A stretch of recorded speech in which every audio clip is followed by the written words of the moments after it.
What's going on, everyone? So the Lakers handled business and got it done against the Cleveland Cavaliers. This was huge, right? First game of a back-to-back against two teams that are very good, that are fighting for seeding, that were going to bring their A game. And the Lakers got it done.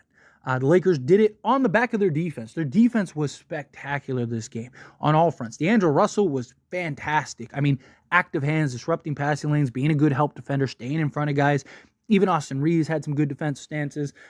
Gabe Vincent continues to be very impressive on the defensive side. He's getting after it and kind of locked in on that role, which is good. His offense, I do expect to come around at some point, but for right now, right, he's really getting it done and making an impact on the defense side. Spencer Dinwiddie, I love the way the Lakers have operated on the defensive side of the ball the last few games, right?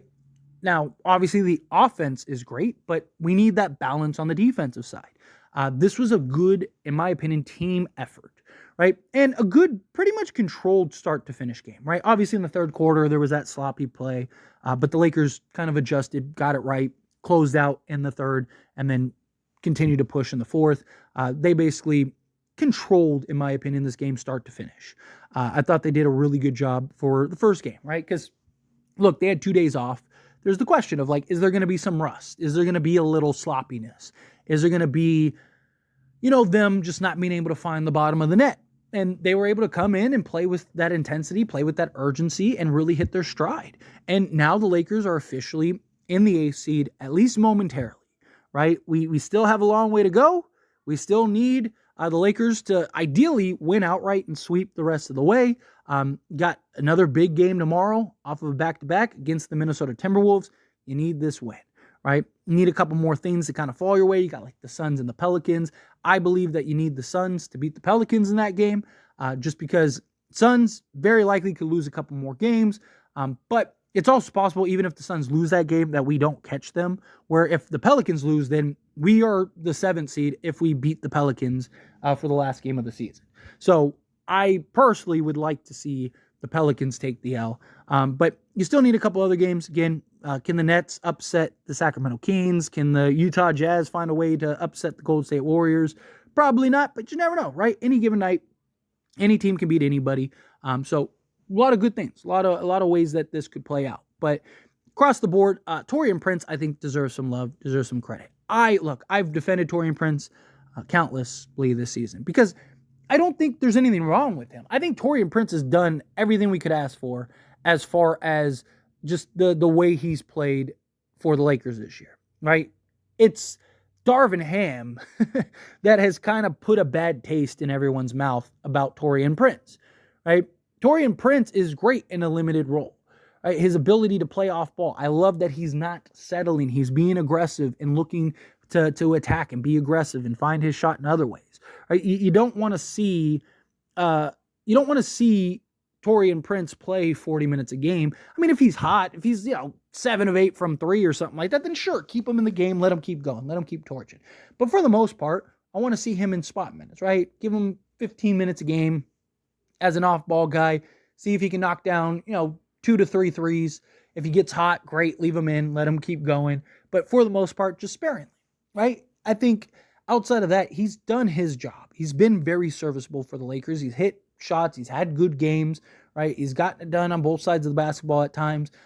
Can he be a bit of a liability at times? Yeah, absolutely. He's not like some elite defensive guy, but he's serviceable and he's got decent size and he's an excellent shooter. And the Lakers need guys like that, right? Like, Taurean Prince is basically what we're hoping Malik Beasley would have been last year. Guy that can kind of just, at least hold your own on occasion on the defensive side, but more so just knock down the consistent three-point shot. That's what Taurean Prince has done. I really love what we've seen from him in that regard. But the real show was D'Angelo Russell was spectacular this game, right? That first half, he was just ridiculous, right? That first half, D'Angelo Russell really kind of just controlled and dominated the game, especially from the three-point shot. I mean, he had 28 points, 5 rebounds, 2 assists. One of the big things about D'Angelo Russell, LeBron James too in this regard, but got to stop turning the ball over so much, right? D'Lo was doing an excellent job of taking care of the basketball and not turning it over, and he just, for whatever reason, has has just been very careless at times. Now, like 3 of those turnovers were like 2 were just like a miscommunication. You had one that it was clearly a foul and it wasn't really his fault. They just didn't call it. But still, you got to do a better job taking care of the basketball. But he's just been so good for the Lakers this year. His ability to play off ball, his ability to initiate the offense, run the point duties if need be. His 2-man game with LeBron James has just been spectacular. His 2-man game with Anthony Davis has been spectacular. As far as Anthony Davis goes, this is a great example game of what I've talked about with Anthony Davis in the past, where when guys are cooking, you see D'Lo and Prince and, guys early on are just taking over the game, right? And Anthony Davis is willing for a superstar to just say, hey, you know what? Let them cook, right? I'll just play defense. I'll just rebound, right? I'll get the occasional bucket here and there. But for the most part, go ahead. You guys are feasting. You guys are cooking. You guys are dominating. I don't want to take away from that. I love that. Now, there are times where it's frustrating. You're like, come on, AD, we need you. But you saw in this game, I thought he did an excellent job of that, where early on, guys were cooking. He locked down. He just played defense, rebounded the basketball, did the dirty work at an elite level that we need.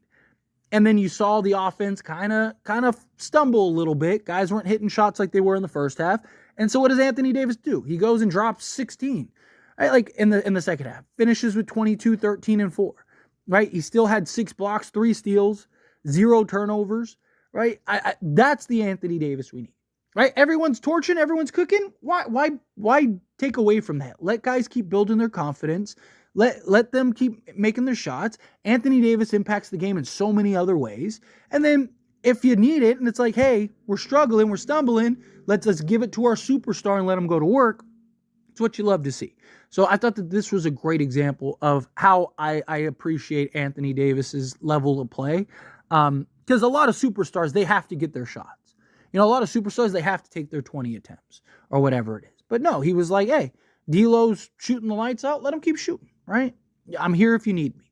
And I really do appreciate that. I really do like that. But look, job's not finished, right? You still got 4 games left. Hopefully LeBron's okay. You took that spill on the cameraman. I imagine you will, because he was good in that regard about like just not about finishing the game, closing out the game. But it looks like he didn't have a post-game interview. Maybe it was just to go get work, get treatment or whatever, which is good. I mean, he does have a back-to-back tomorrow. But again, job's not finished. I love Sacramento loses and Lakers win, right? At this point, Lakers just got to keep pace. You win tomorrow, Sacramento loses. Now you're like, what, a game and a half ahead of Sacramento? At that point, you just have to maintain. If the Lakers win tomorrow, I actually think that they sweep the rest of the way. I think that they don't lose a game the rest of the way. Because I had them losing one of these 2 back-to-backs, but they got the game that I thought was the most important, the Cavs game. Because now, obviously, the Minnesota Timberwolves game is extremely important. But it's not this dire, high-strung, we cannot afford to, have any risks, or it's just, you're good, right? Like, you go in there, you just play your game, and you'll be fine. You'll be good to go, right? That's the idea. But anyway, as this is a discussion, I pass a question on to you. Let me know your thoughts and opinions down in the comments below. What did you think of the Lakers game against the Cleveland Cavaliers? Were you impressed by the Lakers defense? The Lakers are like 6th right now in defense in the last like 7 games or so. So, and I imagine that they pick it up a little more. If they can move into that top 5 right now, Lakers have a top offense. You get a top 5 defense, Lakers are in great shape. But what are your thoughts on the Lakers defense? What are your thoughts on the Lakers in general?